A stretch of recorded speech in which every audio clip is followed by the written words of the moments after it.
Viewers welcome back in our program. Viewers हुण आपां गलबात करन जा रहे हैं कि किस तरह दिल्ली विच CAA के खिलाफ जो शाहीन बाग विच प्रोटेस्ट रैलियां दौरान जिन्हां सिख नौजवानों ने लगातार लंगर भेजा सी, उन्हां नूं दिल्ली पुलिस ने ISI दे एजेंट दस के उन्हां दे खिलाफ जिहड़ी है चार्जशीट फाइल की है। सो इस बारे आपां गलबात करन जा रहे हो, नाल ही गुरबाणी विचारां भी तुहाडे नाल साझीआं कीतीआं जाणगीआं। सो असीं चाहांगे कि तुसां नाल इसी तरह ही जुड़े रहना। देखण सुण लई तुहाडा सब दा बहुत बहुत शुक्रिया। जी डॉक्टर साहब की कहना चाहोगे?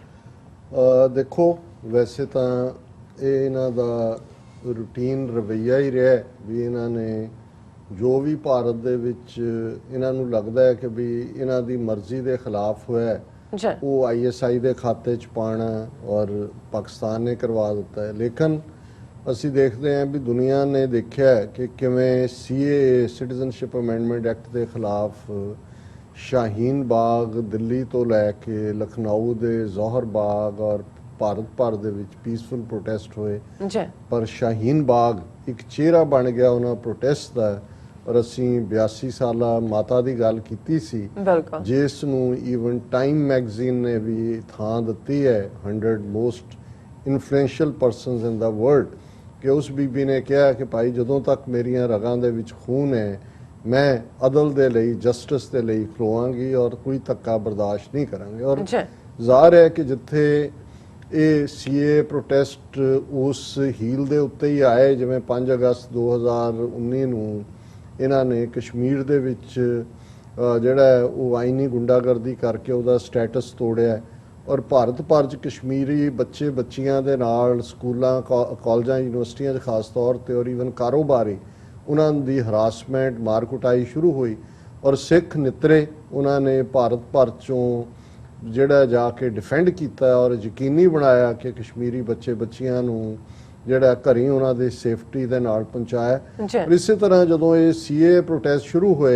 तो क्योंकि उन्हां नूं एक पासे मेजोरिटी कम्यूनिटी ने मार्जिनलाइज करने की कोशिश की मुसलमानों नूं, सो सिख बाहर निकले, उन्होंने थां थां प्रोटेस्ट दे विच पार्टिसिपेट भी किया और लंगर जिहड़ी कि गुरु नानक साहब दी उन्हां दे गुरु नानक दे घर दी परंपरा है, ट्रैडिशन है कि भाई कोई भुखा ना सोवे, उन्होंने उत्थे लंगर लाया। और पंजाब तो संगरूर दूसरे इलाकों तो जाके सिख किसानां ने और 3 सिख नौजवान जिन्हां नूं हुण इन्हां ने बगीचा सिंह लवप्रीत सिंह जिन्हां नूं जदों अज कल चार्जशीट फाइल की गई है दिल्ली दे विच ते उन्हां नूं भी ISI दे हमायती बना दिता है कि भई ISI दे बंदे ने और ISI दे कहण ते इन्हां ने CAA प्रोटेस्टर्स नूं जाके जिहड़ा है वो लंगर खवाना शुरू किया। हुण एक पासे तो ये खबर है और दूसरे पासे जिहड़ी अज खबर हर्ष मंडेर ने भी लिखिया और साडे भैन जी करणजीत कौर गिल वो सानू लिखते ने, उन्होंने एक ब्रीफ राइट अप लिखा है कि मुसलमान भरावां दा किसानां वास्ते लंगर लाउणा। सत श्री अकाल डॉक्टर साहब, अज वो किसान बंद दे उत्ते लिखिया उन्होंने, अज थां थां ते रोस मुजाहरे होए जिथे इन्हां काले कानूनां विरुद्ध मन विच रोस है उत्थे इस गल दी खुशी भी है कि इस दे विरोध लई सारे एकजुट हुए हन। मुसलमान भरावां दा किसानां वास्ते लंगर लाउणा साडे आपसी भाईचारे दी एक प्यारी जही मिसाल है। सत्कार सहित किरणजीत कौर। हुण ये अज दी खबर है। हुण ये जिहड़ी गुडविल सिखां ने कश्मीर दे मुद्दे ते खलो के बाहर भी डायस्पोरा च असीं टुगैदर प्रोटेस्ट कीते और CAA दे मुद्दे ते कीते, इन्हें बहुत तकलीफ दित्ती हिंदू तवियां नूं। हुण तक तो ये मुसलमान इंटैलैक्चुअल्स नूं उन्हां दा जिहड़े ईवन जिहड़े लोग योगेंद्र यादव और दूसरे हिंदू इंटैलैक्चुअल भी सपोर्ट करते सी, पर मैनू ये लगता है कि भी हुण चार्जशीट दी तुसीं टाइमिंग देखो तो उसे दे नाल ही जुड़दी है। हुण इन्हां ने देख लिया कि भी सिख जिन्हां नूं ये जिहड़ी है वो डैथ एम्ब्रेस नाल जां डैथ किस नाल मारना चाहुंदे सी, उन्होंने लगता भी ये साडी नहीं आंदा। हुण इन्हां ने टारगेट करना शुरू कर दिता और ये खबर टाइम्स नाउ न्यूज़ दी भी है, दूसरियां च भी है। Delhi riots, involvement of ISI, Khalistan supporters surfaces in charge sheet. जिहड़ी इन्होंने चार्ज शीट फाइल की है, names of 3 supporters of Khalistan movement, a Sikh separatist movement and Pakistan intelligence agency ISI have cropped up in a disclosure statement of an accused in the charge sheet filed by Delhi Police Special Cell in the Riots case। ਹੁਣ ਉਹ ਜਿਹੜਾ ਉਹਨਾਂ ਦੇ special police ਨੇ charge file ਕੀਤੇ ਨੇ ਉਹਦੇ ਚ ਉਹਨਾਂ ਨੇ ਕਿਹਾ alleged involvement of Pakistan ISI and Khalistan movement supporters. ਔਰ ਉਹਦੇ ਚ ਕਿਉਂਕਿ ਆਲਰੇਡੀ ਜਿਹਨੂੰ ਇਹਨਾਂ ਨੇ ਫੜਿਆ ਹੋਇਆ ਹੈ ਉਹ ਅਨਲਾਫੁਲ ਐਕਟੀਵਿਟੀਜ਼ ਐਂਡ ਪ੍ਰੀਵੈਂਸ਼ਨ ਐਕਟ ਦੇ ਥੱਲੇ ਹੈ, UAPA ਇਹਨਾਂ ਤੇ ਵੀ ਲਾਉਣਗੇ ਸਿੱਖ ਨੌਜਵਾਨਾਂ ਤੇ। ਫਿਰ ਉਹਨਾਂ ਨੇ ਕਿਹਾ ਕਿ ਵੀ ਇਹ ਜਿਹੜਾ 25 ਸਾਲਾ ਰਿਜ਼ਵਾਨ ਸਦੀਕੀ ਸੀ ਉਹਨੇ ਸਾਨੂੰ ਦੱਸਿਆ ਕਿ ਜੀ ਉਹ ਖਾਲਿਸਤਾਨ ਮੂਵਮੈਂਟ ਸਪੋਰਟਰ ਬਗੀਚਾ ਸਿੰਘ ਲਵਪ੍ਰੀਤ ਸਿੰਘ ਨੂੰ ਸ਼ਾਹੀਨ ਬਾਗ ਪ੍ਰੋਟੈਸਟ ਸਾਈਟ ਤੇ ਮਿਲੇ ਜਿਹੜੇ ਉੱਥੇ ਭਾਰਤ ਦੇ ਖਿਲਾਫ ਕੰਮ ਕਰਦੇ ਸੀ। ਉਹਨਾਂ ਨੇ ਲੰਗਰ ਲਾਇਆ ਹੋਇਆ ਸੀ। ਉਹਨਾਂ ਨੇ ਕਿਹਾ ਕਿ ਉਹਨਾਂ ਨੇ ਕਲੇਮ ਕੀਤਾ ਕਿ ਵੀ ਸਾਨੂੰ ਪਾਕਿਸਤਾਨ ਦੀ ISI ਨੇ ਕਿਹਾ ਕਿ ਭਾਈ ਤੁਸੀਂ ਜਾ ਕੇ ਉੱਥੇ ਪ੍ਰੋਟੈਸਟ ਕਰੋ CA ਔਰ NRC ਦੇ ਖਿਲਾਫ ਔਰ ਲੋਕਾਂ ਦੀ ਮਦਦ ਕਰੋ, ਕਿਉਂਕਿ ISI ਨੇ ਉਹਨਾਂ ਨੂੰ ਕਿਹਾ। ਔਰ ਰਿਜ਼ਵਾਨ ਨੇ ਇਹ ਕਿਹਾ ਕਿ ਖਾਲਿਸਤਾਨ ਮੂਵਮੈਂਟ ਦੇ ਲੋਕਾਂ ਨੇ ਸਾਡੇ ਨਾਲ ਪ੍ਰੋਮਿਸ ਕੀਤਾ to support us in the rights and will send one of their men to our protest sites। ਫਿਰ ਉਹਨਾਂ ਨੇ ਕਿਹਾ ਕਿ ਭਾਈ ਇਹ after 8-10 days one Jabarjang Singh came to Chandbagh protest site and said that he had been sent by Singh। He also gave speech against the government from the dais। ਉਹਨਾਂ ਨੇ ਕਿਹਾ ਹੁਣ ਇਹ ਦੋ ਸਿੰਘ ਨਿਹੰਗ ਸਿੰਘ ਜਿਹੜੇ ਹਜ਼ੂਰ ਸਾਹਿਬ ਨੂੰ ਜਾ ਰਹੇ ਸੀ ਦਿੱਲੀ ਚ, ਉਹਨਾਂ ਨੂੰ ਪਤਾ ਲੱਗਾ ਉਹ ਆਏ ਔਰ ਇਹਨਾਂ ਨੇ ਉਹਨਾਂ ਨੂੰ ਵੀ ਵਲੇਟ ਲਿਆ ਔਰ ਰੈਗੂਲਰ ਲੰਗਰ ਤਾਂ ਸੰਗਰੂਰ ਔਰ ਦੂਸਰੇ ਤੋਂ ਫਾਰਮਰ ਚਲਾ ਹੀ ਰਹੇ ਸੀ ਔਰ ਇਹ ਜਿਹੜਾ ਸਾਰਿਆਂ ਨੂੰ ਇਹਦੇ ਨਾਲ ਉਹਨਾਂ ਨੇ ਲਬੇੜ ਦਿੱਤਾ। ਫਿਰ ਜਿਹੜਾ ਇਹਨਾਂ ਤੋਂ 3 ਸਿੱਖਾਂ ਤੋਂ ਇਲਾਵਾ ਜਿਨ੍ਹਾਂ ਨੂੰ ਉਹਨਾਂ ਨੇ ਲਪੇਟਿਆ ਹੋਇਆ ਚਾਰਜ ਸ਼ੀਟ ਦੇ ਵਿੱਚ ਸਫੂਰਾ ਜ਼ਰਗਰ ਵੀ ਹੈ, ਗੁਲਫਿਸ਼ਾ ਖਾਤੂਨ ਹੈ ਔਰ ਤਾਹਿਰ ਹੁਸੈਨ ਔਰ ਇਹ ਸਾਰੇ ਹੋਰ ਵੀ ਨਤਾਸ਼ਾ ਨਰਵਾਲ, ਅਬਦੁਲ ਖਾਲਿਦ ਸੈਫ, ਇਸ਼ਰਤ ਜਹਾਨ, ਇਹ ਸਾਰੇ ਜਿਹੜੇ ਨੇ ਸਭ ਇਨੋਸੈਂਟ। ਸੋ ਹੁਣ ਮੇਰਾ ਖਿਆਲ ਹੈ ਵੀ ਜਿਵੇਂ ਭੈਣ ਜੀ ਅਮਨਜੋਤ ਕੌਰ ਉਹਨਾਂ ਨੇ ਵੀ ਕਿਹਾ ਕਿ ਆਉਣ ਵਾਲੇ ਪੀਰੀਅਡ ਸਿੱਖਾਂ ਦੇ ਉੱਤੇ ਡਾਇਰੈਕਟਲੀ ਉਹਨਾਂ ਨੇ ਦੇਖਿਆ ਵੀ ਇਹ ਸਿੱਖ ਤੇ ਮੁਸਲਮਾਨ ਇਕੱਠੇ ਹੋ ਗਏ ਨੇ, ਇਹ ਜਾ ਕੇ ਸ਼ਾਹੀਨ ਬਾਗ 'ਚ ਲੰਗਰ ਲਾ ਰਹੇ ਨੇ, ਮਲੇਰਕੋਟਲੇ 'ਚ ਮੁਸਲਮਾਨ ਲਾ ਰਹੇ ਨੇ, ਸਿੱਖ ਭਾਰਤ ਭਰ ਚੋਂ ਕਸ਼ਮੀਰੀ ਬੱਚੀਆਂ ਨੂੰ ਖਾਸ ਤੌਰ ਤੇ ਔਰ ਬੱਚਿਆਂ ਨੂੰ ਸੇਫਲੀ ਪਹੁੰਚਾ ਰਹੇ ਨੇ। ਸੋ ਇਹ ਬ੍ਰਾਹਮਣ ਦੀ ਜਿਹੜੀ ਨੀਤੀ ਸੀ ਕਿ ਭਾਈ ਇਹ ਸਿੱਖਾਂ ਨੂੰ ਵਰਤਣਗੇ, ਜਿਵੇਂ ਸਿੱਖ ਹਿਸਟਰੀ 'ਚ ਇਹਨਾਂ ਨੇ ਖੜਗਧਾਰੀ ਭੁਜਾ, ਖੜਗਧਾਰੀ ਬਾਜ਼ੂ ਔਰ ਇਹਨੂੰ ਵਰਤਦੇ ਰਹੇ ਸਿੱਖਾਂ ਨੂੰ। ਹੁਣ ਇਹਨਾਂ ਨੂੰ ਨਜ਼ਰ ਆ ਗਿਆ ਕਿ ਭਾਈ ਨਹੀਂ, ਇਹ ਜਿਹੜਾ ਇਹਨਾਂ ਦੀ ਜਿਹੜੀ ਇਹ ਸਾਰੀ ਚਾਲ ਹੈ ਉਹ ਨਾਕਾਮਯਾਬ ਹੈ ਔਰ ਇਸ ਸਾਰੇ ਚੋਂ ਅਸੀਂ ਇਹੀ ਸਮਝਦੇ ਹਾਂ ਵੀ ਸੋਚ ਸਮਝ ਤੋਂ ਕੰਮ ਲੈਣ ਦੀ ਲੋੜ ਹੈ।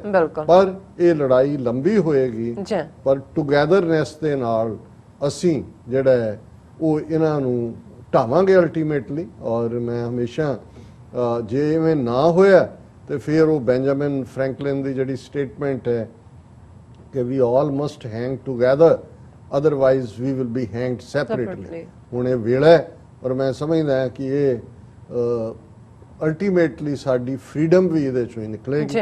ਔਰ ਜਿਵੇਂ ਅਸੀਂ ਰੋਜ਼ਾਨਾ ਕਬੀਰ ਸਾਹਿਬ ਦੇ ਸ਼ਲੋਕਾਂ ਦੇ ਉੱਤੇ ਵਿਚਾਰ ਕਰਦੇ ਹਾਂ, 2 ਸ਼ਲੋਕ ਜਿਹੜੇ ਅਸੀਂ ਅੱਜ ਦੀ ਵਿਚਾਰ ਲਈ ਚੁਣੇ ਨੇ ਉਹਨਾਂ ਦੇ ਵਿੱਚ 23 ਔਰ 24 ਨੰਬਰ ਸ਼ਲੋਕ ਹੈ। ਪਹਿਲਾ ਹੈ ਰਾਮ ਪਦਾਰਥ ਪਾਏ ਕੈ ਕਬੀਰਾ ਗਾਂਠ ਨਾ ਖੋਲ, ਨਹੀਂ ਪਟਣ ਨਹੀਂ ਪਾਰਖੂ, ਨਹੀਂ ਗਾਕ ਨਹੀਂ ਮੋਲ।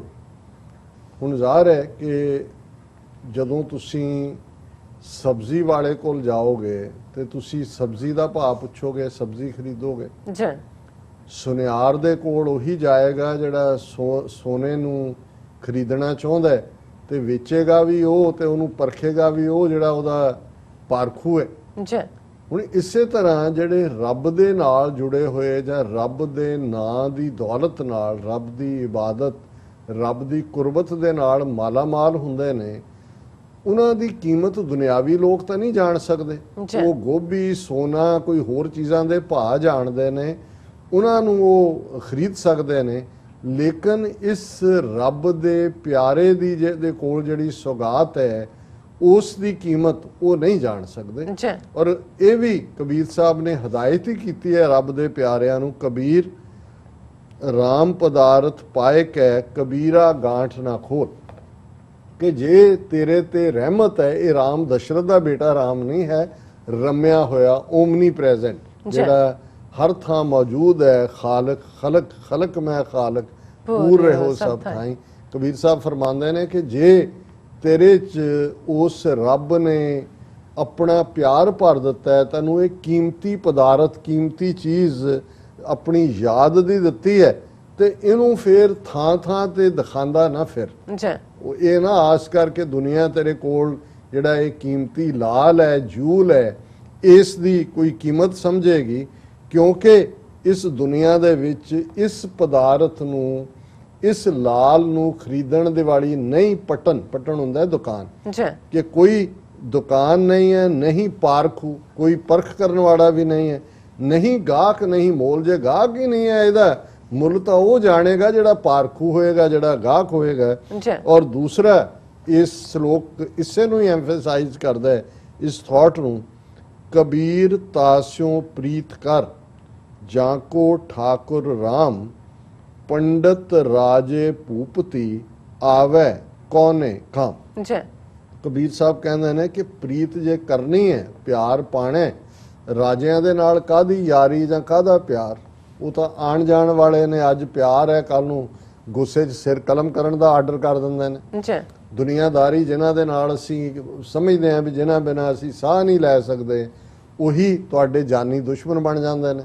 ਔਰ ਉਹਨਾਂ ਦੀ ਜਦੋਂ ਗਰਜ਼ ਪੂਰੀ ਹੋ ਜਾਂਦੀ ਹੈ ਉਹ ਤੁਹਾਡਾ ਸਾਥ ਛੱਡ ਜਾਂਦੇ ਨੇ। ਸੋ ਕਬੀਰ ਸਾਹਿਬ ਕਹਿੰਦੇ ਨੇ ਕਬੀਰ ਤਾਸਿਓ ਪ੍ਰੀਤ ਕਰ ਜਾਂ ਕੋ ਠਾਕੁਰ ਰਾਮ, ਕਿ ਉਹਨਾਂ ਦੇ ਨਾਲ ਪ੍ਰੀਤ ਕਰ ਜਿਨ੍ਹਾਂ ਦਾ ਆਸਰਾ ਰੱਬ ਦੇ ਉੱਤੇ ਹੈ, ਜਿਨ੍ਹਾਂ ਦਾ ਮਾਲਕ ਰੱਬ ਹੈ। ਕਿਉਂਕਿ ਜੇ ਤੂੰ ਇੱਕ ਲਰਨਡ ਸਕਾਲਰ ਪੰਡਤ ਦੇ ਨਾਲ, ਰਾਜਾ ਸਮਝ ਕੇ ਰਾਜੇ ਦੇ ਨਾਲ, ਭੂਪਤ, ਇਹਨਾਂ ਨੇ ਕਦੇ ਵੀ ਜਿਹੜਾ ਕਿਸੇ ਕੰਮ ਨਹੀਂ ਆਉਂਦੇ, ਇਹਨਾਂ ਨੇ ਤੇਰਾ ਸਾਥ ਨਹੀਂ ਨਿਭਾਉਣਾ। ਜੇ ਤੂੰ ਰੱਬ ਦੇ ਰਸਤੇ ਤੇ ਤੁਰਿਆ ਹੋਇਆ ਤੇ ਫਿਰ ਇਸੇ ਹੀ ਰਸਤੇ ਤੇ ਤੁਰਨ ਵਾਲਿਆਂ ਨਾਲ ਪਿਆਰ ਕਰ। ਇਹਨੂੰ ਜਿਹਨੂੰ ਗੁਰੂ ਸਾਹਿਬ ਨੇ ਕਰਿਆ ਕਿ ਭਾਈ ਇਹ ਜਿਹੜੀ ਹੈ ਭਗਤਾਂ ਕੀ ਚਾਲ ਨਿਰਾਲੀ, ਚਾਲਾਂ ਨਿਰਾਲੀ ਭਗਤਾਂ ਕੇਰੀ, ਬਿਖਮ ਮਾਰਗ ਚੱਲਣਾ, ਲੱਭ ਲੋਭ ਅਹੰਕਾਰ ਤਜ ਤ੍ਰਿਸ਼ਨਾ, ਬਹੁਤ ਨਾਹੀ ਬੋਲਣਾ, ਖਨਿਓ ਤਿੱਖੀ ਵਾਲੋਂ ਨਿੱਕੀ, ਏਤ ਮਾਰਗ ਜਾਣਾ, ਗੁਰ ਪ੍ਰਸਾਦੀ ਜਿਨ ਆਪ ਤਜਿਆ, ਹਰ ਵਾਸਨਾ ਸਮਾਣੀ, ਕਹਿ ਨਾਨਕ ਚਾਲ ਭਗਤਾਂ ਜੁਗੋ ਜੁਗ ਨਿਰਾਲੀ। ਕਿ ਜਿਹੜੀ ਰੱਬ ਦੇ ਪਿਆਰ ਦਾ ਰਸਤਾ ਹੈ ਇਹ ਖੰਡੇ ਦੀ ਧਾਰ ਤੋਂ ਤਿੱਖਾ, ਖੰਨਿਓ ਤਿੱਖੀ, ਤਲਵਾਰ ਦੀ ਧਾਰ ਤੋਂ, ਡਬਲ ਐਜ ਸੌਰਡ ਨੂੰ ਖੰਡਾ ਕਹਿੰਦੇ ਨੇ, ਵਾਲੋਂ ਨਿੱਕੀ, ਬਰੀਕ ਹੈ ਵਾਲ ਤੋਂ। ਤੇ ਇਸ ਰਸਤੇ ਤੇ ਉਹੀ ਚੱਲ ਸਕਦਾ ਹੈ ਜਿਹਦੇ ਰੱਬ ਦੀ ਰਹਿਮਤ ਹੈ, ਔਰ ਇਹ ਹਰ ਇੱਕ ਦੇ ਹਿੱਸੇ ਨਹੀਂ ਆਉਂਦਾ। ਇਹ ਅੱਜ ਦਾ ਵਿਚਾਰ ਹੈ ਜੀ। ਡਾਕਟਰ ਸਾਹਿਬ ਤੁਹਾਡਾ ਬਹੁਤ ਬਹੁਤ ਸ਼ੁਕਰੀਆ, ਤੁਸੀਂ ਅੱਜ ਦੇ ਅਹਿਮ ਇਸ਼ੂ ਤੇ ਅੱਜ ਦਾ ਵਿਚਾਰ ਸਾਡੇ ਦਰਸ਼ਕਾਂ ਨਾਲ ਸਾਂਝਾ ਕੀਤਾ। ਤੋਂ ਇਸ ਦੇ ਨਾਲ ਆਪਣੇ ਵਿਊਅਰਸ ਕੋਲ ਲੈਣੇ ਆ ਇਜਾਜ਼ਤ। ਵਿਊਅਰਸ, ਸਾਡੇ ਪ੍ਰੋਗਰਾਮ ਦਾ ਸਮਾਂ ਇੱਥੇ ਸਮਾਪਤ ਹੁੰਦਾ। ਤੁਸੀਂ ਆਪਣੀ ਰਾਏ ਤੇ ਸੁਝਾਅ ਸਾਨੂੰ ਭੇਜਣਾ ਭੁੱਲਣਾ।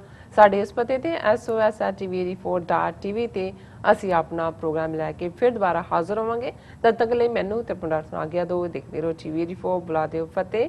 ਵਾਹਿਗੁਰੂ ਜੀ ਕਾ ਖਾਲਸਾ, ਵਾਹਿਗੁਰੂ ਜੀ ਕੀ ਫਤਿਹ। ਰੱਬ ਰਾਖਾ।